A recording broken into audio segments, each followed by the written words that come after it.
दोस्तों, आप सभी लोगों को जय मसीह की। मैं एक बार फिर से आप सभी लोगों का स्वागत करता हूं अपने YouTube चैनल जिसके कान हैं सुन ले पर। दोस्तों, आज के इस वीडियो में हम सभी लोग जानेंगे कि एक विश्वासी को कितनी देर तक प्रार्थना करनी चाहिए। तो चलिए वीडियो को स्टार्ट करते हैं।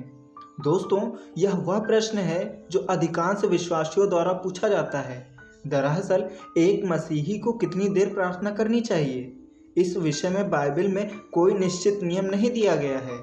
यीशु कितनी देर प्रार्थना करते थे, इस विषय में सुसमाचार बताते हैं कि और उन दिनों में वह यीशु पहाड़ पर प्रार्थना करने को निकला और परमेश्वर से प्रार्थना करने में सारी रात बिताई। लूका की पुस्तक उसका 6 अध्याय उसकी 12वीं आयत में लिखा है।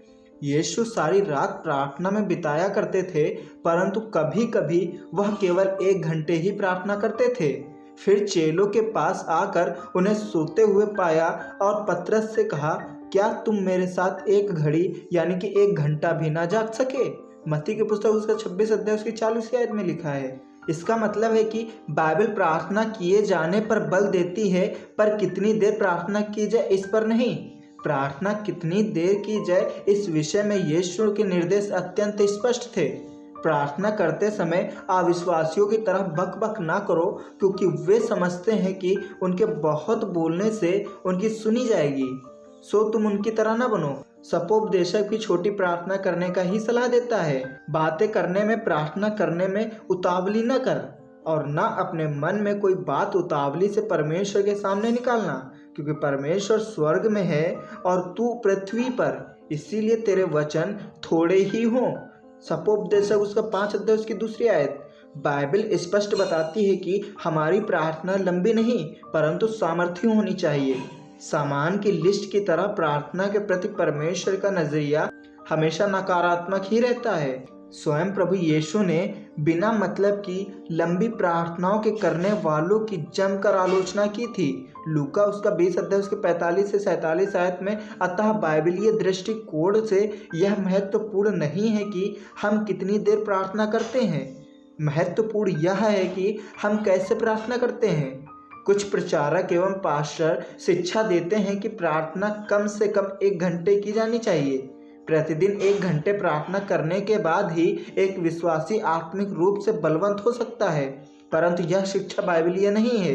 कुछ पास्टर एवं अन्य अगुवे अपने व्यक्तिगत अनुभवों को धर्म सिद्धांत बना लेते हैं, जैसा कि जो अत्यंत भयानक बात है। हर व्यक्ति का प्रार्थना में समय बिताने की अवधि एवं अनुभव अलग होते हैं। कोई 15 मिनट की गई प्रार्थना में ही आत्मिक अनुभव प्राप्त कर लेता है, तो कोई 1 घंटे की प्रार्थना में भी प्राप्त नहीं कर पाता। लंबी प्रार्थना करने का दुष्परिणाम यह है कि अधिकांश विश्वासी लंबी प्रार्थनाएं ज़्यादा दिनों तक जारी नहीं रख पाते हैं। साथ ही लंबी प्रार्थना करने के चक्कर में विश्वासी व्यर्थ बातें प्रार्थना में बोलने लगते हैं, जिससे प्रार्थना का मूल अर्थ समाप्त हो जाता है। ऐसी प्रार्थनाओं को 1 घंटे का अच्छा खासा टाइम पास करार दिया जा सकता है। अतः एक विश्वासी को कितनी देर प्रार्थना में प्रभु के साथ समय बिताना चाहिए, इस विषय में उसे स्वयं निर्णय लेना चाहिए। परंतु इसका मतलब यह भी नहीं है कि 2 या 5 मिनट की औपचारिक प्रार्थना करना ही आत्मिक जीवन के लिए पर्याप्त है। 2 या 5 मिनट की गई प्रार्थना का भाव ऐसा है मानो जेब में हाथ डालें परमेश्वर से कहना, hello God, how are you. दरअसल प्रार्थना के विषय में नया नियम बहुत ही स्पष्ट शिक्षा प्रदान करता है। पौलुस बताता है कि जिस प्रकार एक स्त्री पुरुष सहवास के समय एक तन हो जाते हैं, वैसे ही एक विश्वासी की आत्मा प्रार्थना के समय प्रभु की आत्मा के साथ एक आत्मा हो जाए।